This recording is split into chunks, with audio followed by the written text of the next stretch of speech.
저는 정말자입니다. 올해 62이죠. 전주 한옥마을에서 40년 동안 한복집을 운영했어요. 제 손끝에서 나온 한복 한 벌 한 벌이 모여서 이 건물을 세웠습니다.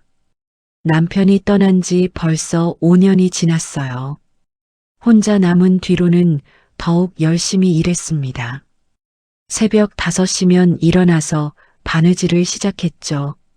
손님들이 정말자 시솜씨는 정말 예술이에요라고 말할 때면 가슴이 뿌듯했어요. 그렇게 모은 돈으로 한옥풍 상가를 지었습니다. 3층짜리 건물이에요. 2층은 제가 살고 3층은 새를 놓았습니다. 그리고 1층은 특별한 계획이 있었어요.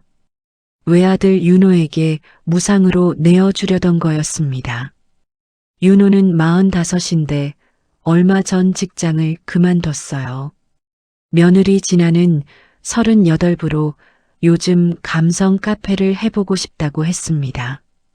이 가게 잘 되면 너희도 자리를 잡을 수 있겠지. 윤호의 눈이 촉촉해졌어요. 어머니, 정말 고맙습니다. 하지만 진아의 반응은 달랐습니다. 어머니, 인테리어가 좀 촌스럽네요. 요즘 트렌드하고 맞지 않는 것 같은데요. 첫 번째 서운함이 마음 한편에 자리 잡았어요. 그래도 젊은 사람들 생각이 다를 수 있다고 이해하려 했습니다. 건물 열쇠를 건네주면서 말했어요. 정성껏 해보거라.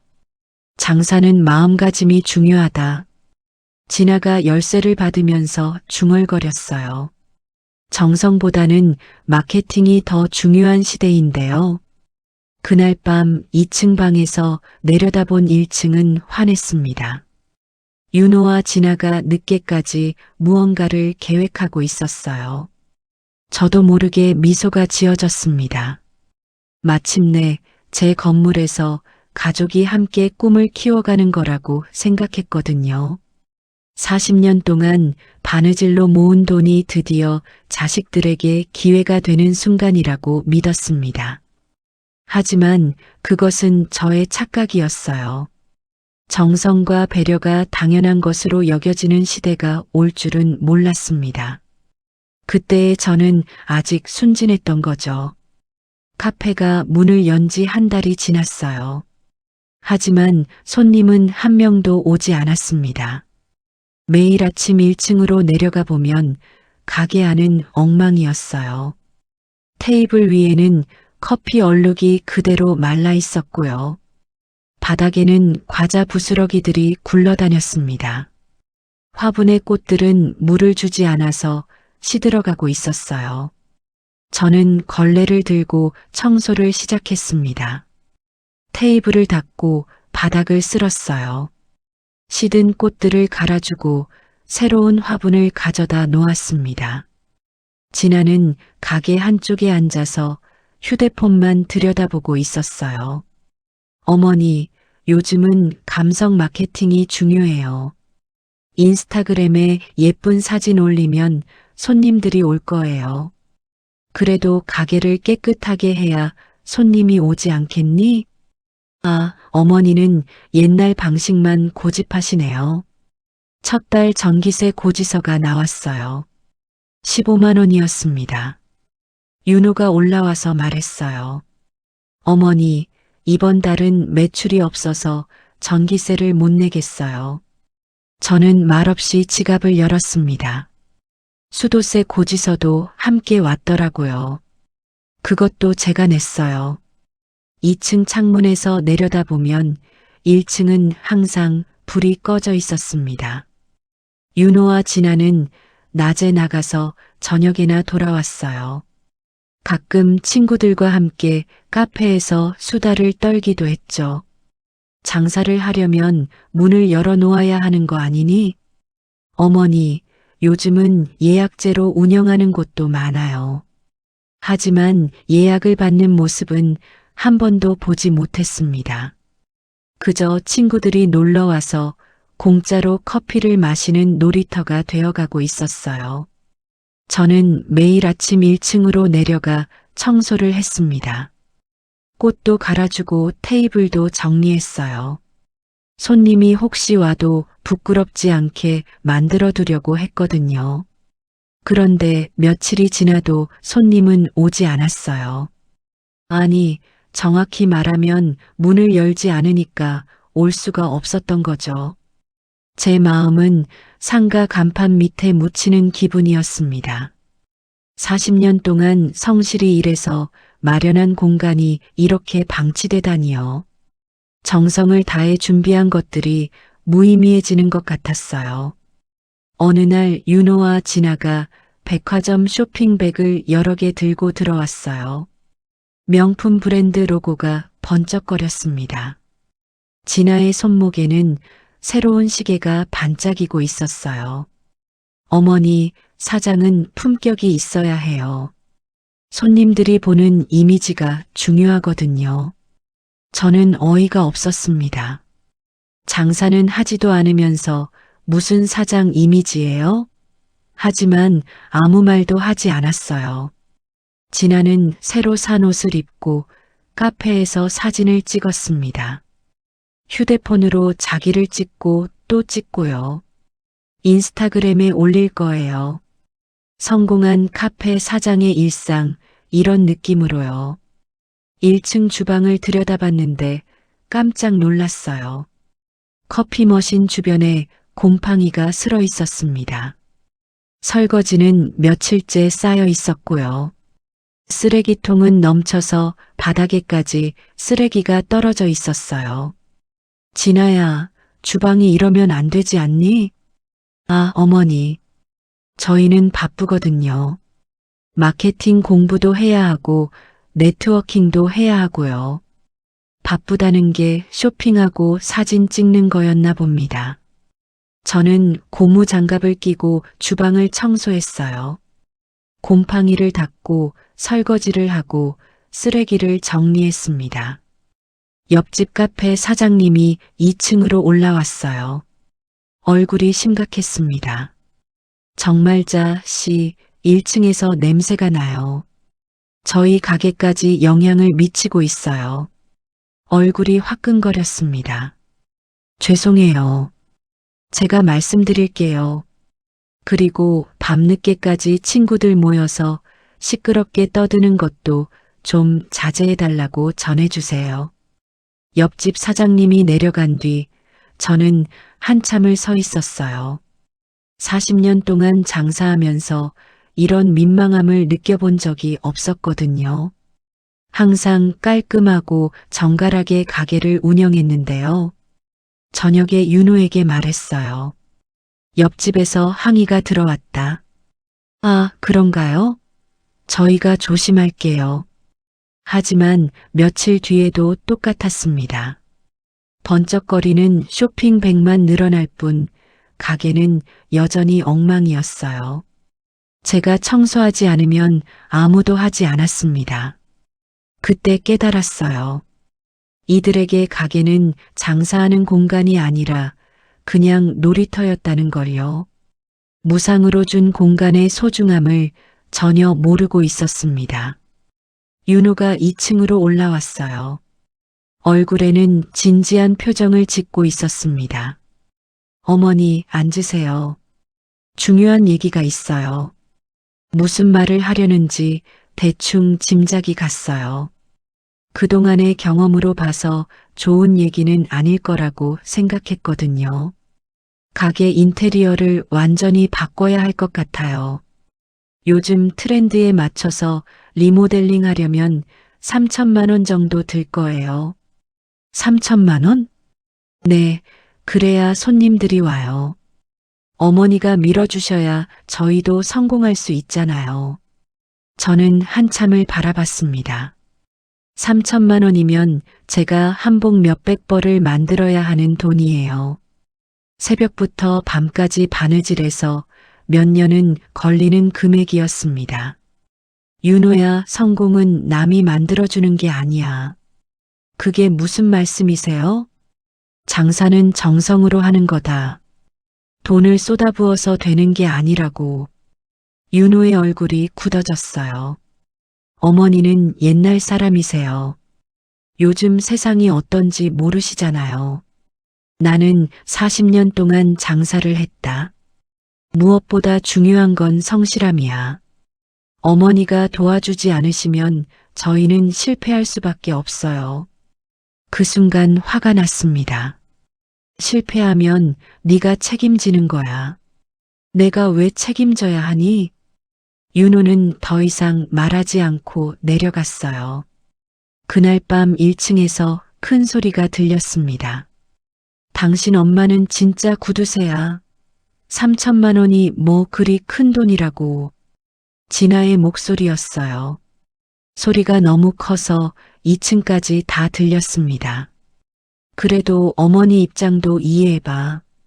이해는 무슨, 평생 번 돈을 누구 주려고 모아놨겠어? 당연히 자식 주려고 모은 거잖아. 가슴이 답답했어요. 제가 번 돈이 당연히 자식 것이라고 생각하다니요. 무상으로 가게를 내어준 것도 모자라서 더 달라는 거였습니다. 그날 밤은 잠이 오지 않았어요. 40년 동안 손끝으로 모은 돈의 가치를 아무도 알아주지 않는다는 게 너무 슬펐습니다. 아침에 1층으로 내려가 봤어요. 테이블 위에는 술병이 굴러다니고 있었습니다.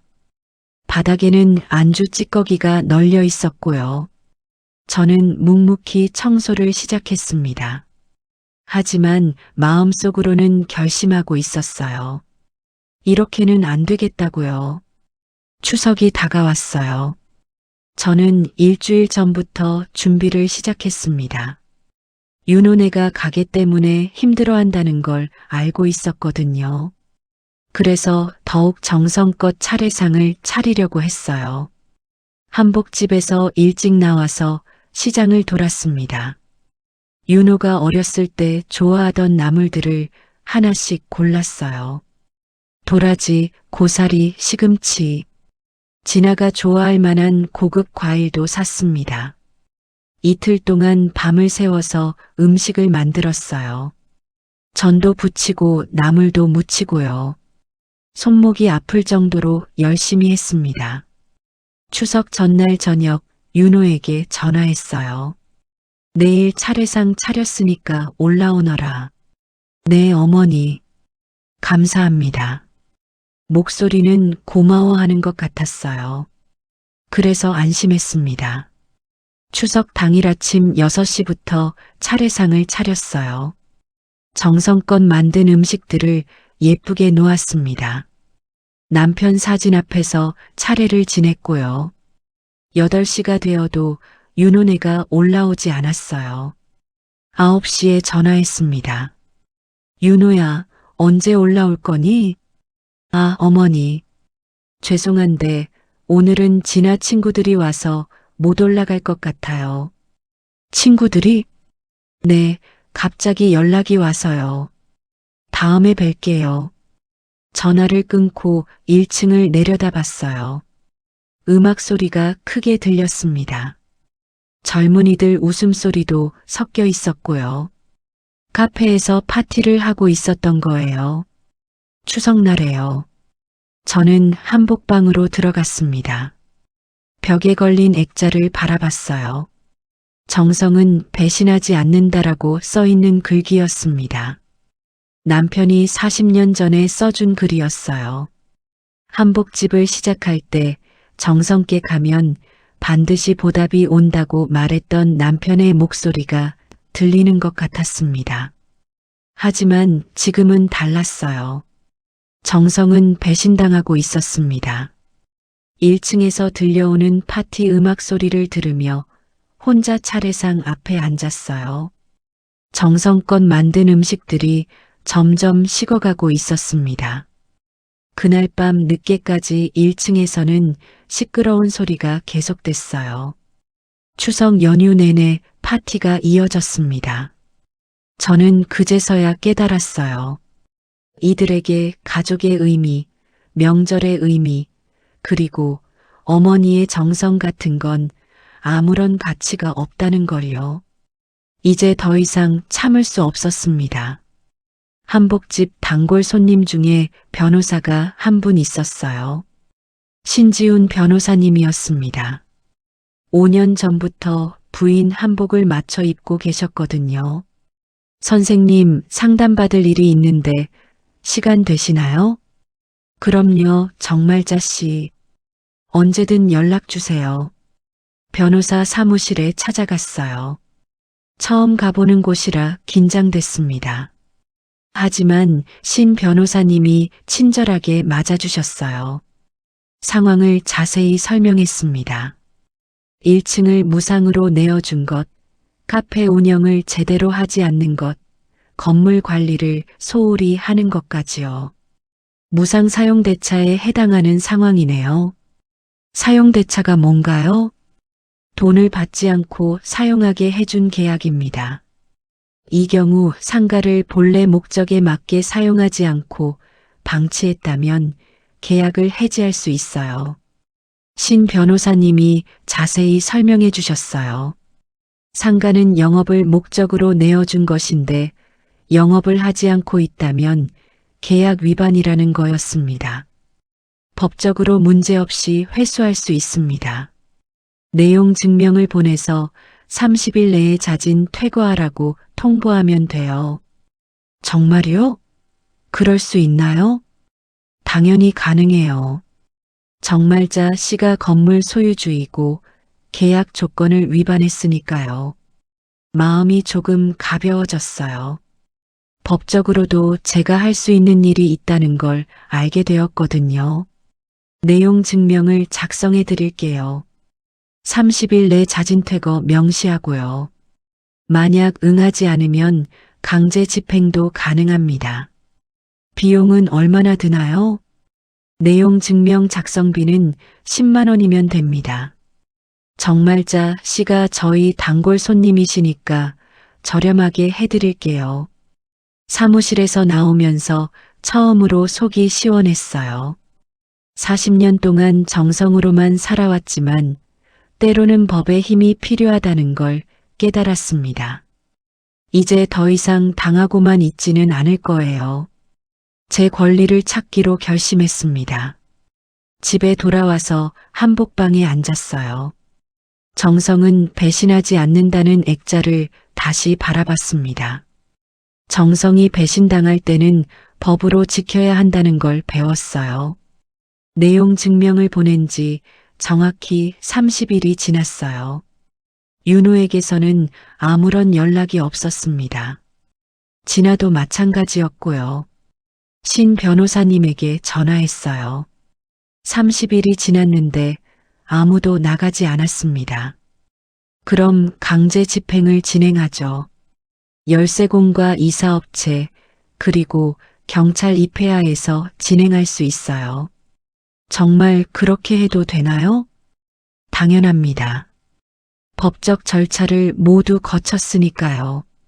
다음 주 화요일 오전 10시로 약속을 잡았어요. 열쇠공, 이사업체, 경찰관, 그리고 변호사님까지 총 6명이 모였습니다. 가슴이 두근두근했어요. 평생 이런 일을 해본 적이 없었거든요. 하지만 더 이상 물러설 수 없었습니다. 1층 문을 열고 들어갔을 때 깜짝 놀랐어요. 가게 안은 완전히 쓰레기장이 되어 있었습니다. 커피 머신은 먼지를 뒤집어 쓴 채 방치되어 있었고요. 테이블 위에는 곰팡이 핀 음식들이 그대로 있었어요. 바닥에는 온갖 쓰레기가 굴러다니고 있었습니다. 화분들은 모두 말라 죽어 있었고요. 이게 카페라고 운영했던 곳인가요? 경찰관이 물어봤어요. 네, 그런데 실제로는 장사를 하지 않았어요. 이사업체 직원들이 모든 물건을 정리하기 시작했습니다. 사용할 만한 것들은 보관 창고로 보내고 쓰레기는 따로 분리했어요. 커피 머신, 테이블, 의자들이 하나씩 밖으로 나갔습니다. 개인 소지품들도 모두 상자에 담아서 보관 창고로 보냈어요. 2시간 만에 1층이 완전히 비워졌습니다. 열쇠공이 새로운 자물쇠를 달았어요. 이제 저만 열 수 있는 문이 되었습니다. 작업 완료했습니다. 이사업체 팀장이 말했어요. 경찰관이 상황 정리서를 작성했습니다. 법적 절차에 따라 진행된 정당한 집행이었습니다. 모든 사람들이 돌아간 뒤 혼자 1층에 서 있었어요. 텅 빈 공간이 오히려 깨끗해 보였습니다. 40년 만에 처음으로 법의 힘을 빌렸지만 후회하지 않았어요. 제 권리를 찾은 기분이었습니다. 이제 새로운 시작을 할 수 있을 것 같았어요. 이틀 뒤 진아가 2층으로 올라왔어요. 얼굴이 새빨갛게 달아올라 있었습니다. 어머니, 이게 뭐 하시는 짓이에요? 무슨 말이니? 우리를 길바닥에 내쫓으셨잖아요. 우리가 뭘 잘못했다고. 진아의 목소리가 점점 커졌어요. 이웃집에서 들을까봐 창문을 닫았습니다. 장사를 제대로 하지 않았잖니. 가게를 쓰레기장으로 만들어 놓고 장사가 잘 안 된 건 어머니가 투자를 안 해주셔서예요. 투자는 무슨 투자야? 1층을 공짜로 쓰게 해준 것도 모자라니? 진아가 휴대폰을 꺼냈어요. 인스타그램에 다 올릴 거예요.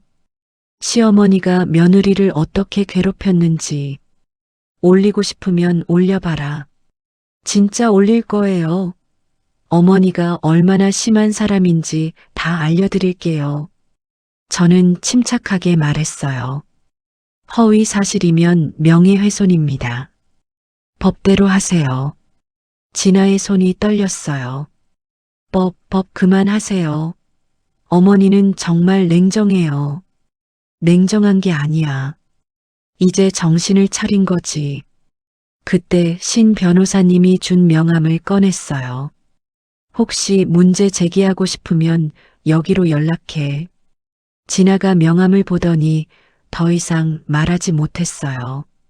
변호사라는 글자를 본 순간 기세가 꺾인 거였습니다. 우리 짐은 어떻게 하라고요? 보관 창고에 넣어뒀어. 비용은 한 달치 내가 냈으니까 그 안에 가져가. 진아는 더 이상 할 말이 없었나 봅니다. 휴대폰을 주머니에 넣고 돌아섰어요. 진아야. 네. 앞으로는 정성을 다해서 살아라. 남의 호의를 당연하게 여기지 말고. 진아가 문을 쾅 닫고 나갔어요. 며칠 뒤 짐을 다 가져갔다는 연락이 왔습니다. 윤호는 그 뒤로 공장에서 일을 시작했다고 들었어요. 진아는 친정으로 돌아갔다더군요. 저는 처음으로 속이 시원했습니다. 드디어 제 건물을 되찾았거든요. 1층을 다시 정리했어요. 벽지를 새로 바르고 바닥도 다시 깔았습니다. 정말 깨끗해졌어요. 임대 공고를 붙이자마자 연락이 왔어요. 은퇴한 부부가 전통다과 카페를 하고 싶다는 거였습니다. 김영수, 박순자 부부였어요. 영수 씨는 전직 공무원이고 순자 씨는 전통차에 대해 잘 아는 분이었습니다. 저희는 오래 머물고 싶어요. 안정적으로 장사하고 싶거든요. 두 분의 눈빛이 진지했어요. 진아와는 완전히 달랐습니다. 어떤 카페를 만들 계획인가요? 전통차와 수제떡을 파는 조용한 카페요. 한옥마을 분위기에 맞게 꾸밀 생각이에요. 순자 씨가 가져온 사업 계획서를 봤어요. 정말 꼼꼼하게 준비해 왔더라고요. 메뉴판, 인테리어 계획, 예상 매출까지 다 적혀 있었습니다. 임대료는 얼마나 생각하세요? 주변 시세대로 내겠습니다. 당연한 거 아닌가요? 마음이 따뜻해졌어요. 당연한 걸 당연하다고 말하는 사람들이었거든요. 계약을 했어요. 보증금도 제대로 받고 월세도 정했습니다. 무상이 아니라 정당한 대가를 받는 계약이었어요. 두 분이 카페를 꾸미는 모습을 지켜봤어요. 새벽부터 와서 청소하고 정리하는 모습이 기특했습니다. 전통 소반을 가져다 놓고 한지로 조명을 만들었어요. 구석구석 정성이 들어간 인테리어였습니다. 개업 첫날 순자 씨가 떡을 해서 갖다 주셨어요. 어머님 덕분에 좋은 자리에서 시작할 수 있어요. 열심히 하세요. 응원할게요. 매일 아침 좋은 하루 되세요라고 인사하는 소리가 들려왔어요. 손님들에게도 정중하게 대하는 모습이 보였습니다. 한 달 뒤 매출이 나오기 시작했어요. 단골 손님들이 하나둘 늘어갔습니다. 한옥마을을 찾는 관광객들도 많이 왔고요. 건물 분위기가 완전히 달라졌어요. 이제는 정말 상가다운 상가가 되었습니다. 1년이 지났어요. 김영수, 박순자 부부의 카페는 한옥마을 명소가 되었습니다. 매일 손님들로 북적거려요. 윤호가 가끔 안부 전화를 해요. 엄마 잘 계시죠? 그래, 잘 지낸다. 더 이상 원망하지 않아요. 아들은 아들대로 자기 인생을 살아가고 있거든요. 1층 임대 수익으로 친구들과 식사도 하고 국내 여행도 다녀요. 지리산에도 가고 제주도에도 갔습니다. 평생 일만 하다가 처음으로 여유를 즐기고 있어요. 어제는 순자 씨가 올라왔어요. 어머님, 저희 덕분에 장사가 정말 잘 돼요. 감사해요. 아니야, 너희가 정성을 다해서 그런 거지. 그래도 어머님이 좋은 자리를 내어주셔서 가능한 일이었어요. 순자 씨와 차를 마시며 이야기를 나눴어요. 서로를 존중하고 배려하는 마음이 통하니까 이렇게 편안한 관계가 될 수 있었던 거예요. 저녁에 1층 간판 밑에 서서 중얼거렸어요. 상가도 사람도 정성 없인 오래 못 가는구나. 한옥마을에 햇살이 비치고 있었어요. 관광객들이 카페 앞에서 사진을 찍고 있었고요. 순자 씨가 정성스럽게 차를 우려내는 모습이 창문을 통해 보였습니다. 한복방으로 들어가서 액자를 봤어요. 정성은 배신하지 않는다. 이제는 이 말이 맞다고 생각해요. 정성을 다하는 사람에게는 반드시 좋은 사람들이 찾아온다는 걸 배웠거든요. 윤호와 진아는 정성이 없었어요.